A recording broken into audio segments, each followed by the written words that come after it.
Дорогие друзья, всем доброго дня! У нас сегодня рубрика обсуждения тортов, которые делаем непосредственно именно мы. И сегодня мы будем обсуждать такой вот торт. Этот торт мы сделали на день рождения моей мамы. Вот, на самом деле, если говорить об этом торте, то хотелось бы, чтобы на него было больше времени, потому что торт достаточно сложный и в нем очень много нюансов. И мы его делали в первый раз. Ну и как обычно, когда торты делаешь в первый раз, их делать достаточно сложно, потому что не знаешь там с какими нюансами столкнемся. Вот. Ну, давайте пообсуждаем, что у нас вообще получилось, что нам нравится, что нам не нравится в этом торте. И, наверное, начнем мы непосредственно со вкуса этого торта. Ну, так сложилось то, что у нас остались некоторые торты с проработок. Вот, и, соответственно, это у нас здесь получилось такое небольшое ассорти. Вот, поэтому здесь у нас 3 вкуса тортов. То есть у нас здесь получается центральная часть, грубо говоря, хвостовая часть и головная часть. И все это там 3 вкуса. И давайте пообсуждаем декорацию торта. В декорации торта использована, естественно, мастика. Кстати, я ничего не имею против мастики, потому что считаю его таким же кондитерским продуктом, как и любой другой.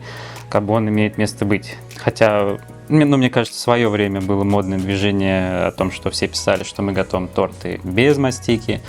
Но, на мой взгляд, то, что каждый продукт хорош по-своему чем-то. И с мастикой вы сможете делать какие-то определенные детали, с ганашом вы можете сделать совсем другие детали.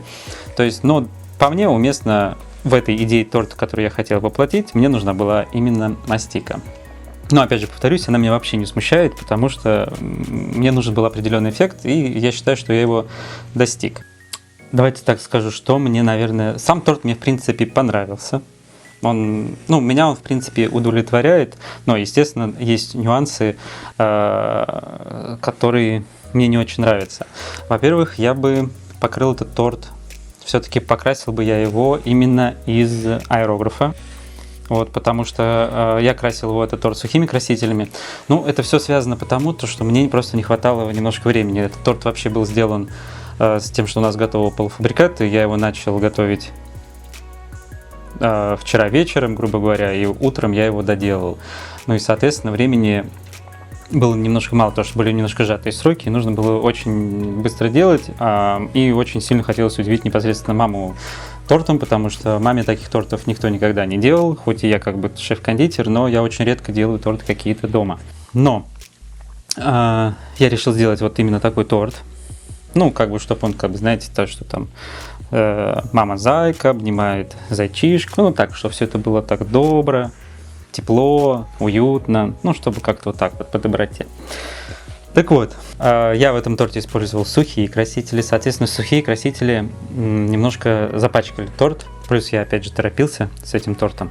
И получились, если, допустим, смотреть торт сзади, есть некие грязноватые моменты. Но они мне, скажем, тоже немножко не мешают, главное, что, в принципе, тени я попытался наложить, но с аэрографа это получилось бы, конечно, лучше, потому что с аэрографом проще работать. По покраске, в принципе, мне тоже все очень нравится. Есть некоторые моменты, которые бы, может быть, я бы сделал темнее или светлее, может быть, где-то бы я заранее покрасил мастику. Но эффект тот, который получился, мне достаточно понравился. Что еще сказать? Теперь поговорим о срезе непосредственно торта, который будет в этом торте. Здесь, естественно, стоит ожидать на те детали, которые там выпирают. То есть, опять же, мы делали этот торт первый раз, и я знаю, что, допустим, здесь мы будем разрезать, где-то будет слой ганаша потолще, или мастика будет непосредственно толще. Когда мы будем делать этот торт или похожий торт второй раз, естественно, мы уже все эти моменты будем учитывать. И сделаем, скажем так, уже будет немножко более лучше, более реалистичнее. Плюс я еще здесь немножко не соблюдил, как правильно сказать. Плюс я еще немного не выдержал анатомию непосредственно зайца. Мне на самом деле нужно было сделать, чтобы голова была чуть-чуть повыше. Вот. И вот это именно задняя часть была немножко пошире такая, тогда бы по анатомии именно зайца получилось бы намного лучше, потому что если даже смотреть, здесь в принципе прослеживается то, что немножко не хватает объема на бедро у лапы. Здесь если еще как-то более-менее смотрится, но сам торт смотрится, знаете, такой как будто бочковатый.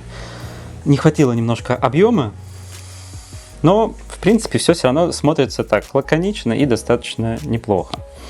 Вот. Вернемся к срезу торта. Поскольку у нас здесь ассорти будет очень много там срезов, которые непосредственно такие разные.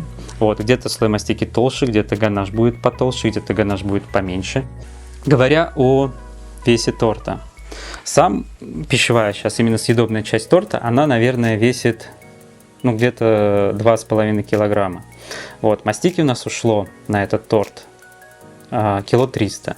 Соответственно, если бы мы где-то не увеличивали объем и, заранее бы, допустим, я уже делал, если бы я уже делал такой торт, у меня мастики бы ушло, наверное, как раз меньше. Может быть, у меня ушло бы здесь мастики, грамм, до килограмма, скорее всего.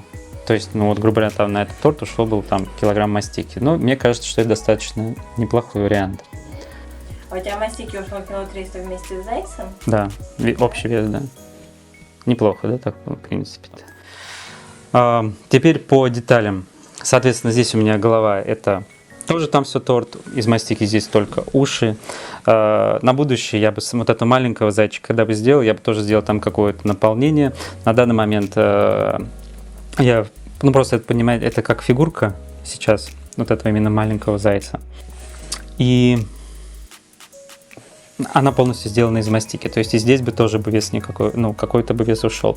Допустим, эти лапки тоже все это из мастики. То есть изначально было бы неплохо сделать прям, выдержать, то есть сделать ганашом полностью анатомию. Но у нас немножко мы были урезаны во времени, и получилось то, что получилось. Вот теперь, наверное, важный вопрос будет, сколько бы стоил такой торт. Вообще всегда 3D-торты с какой-то там дополнительной, допустим, если заяц дополнительная лепка, это будет, естественно, дороже. Но по стоимости... Что по стоимости? Так что по стоимости у нас здесь получилось 3800, да, веса этого торта, из которых, допустим, если я беру там деньги за отдельную фигурку, эта фигурка достаточно простая, она несложная. И исходя из того, что мы считаем, то, что у нас получилось почти 4 килограмма торта, это почти 10 тысяч рублей.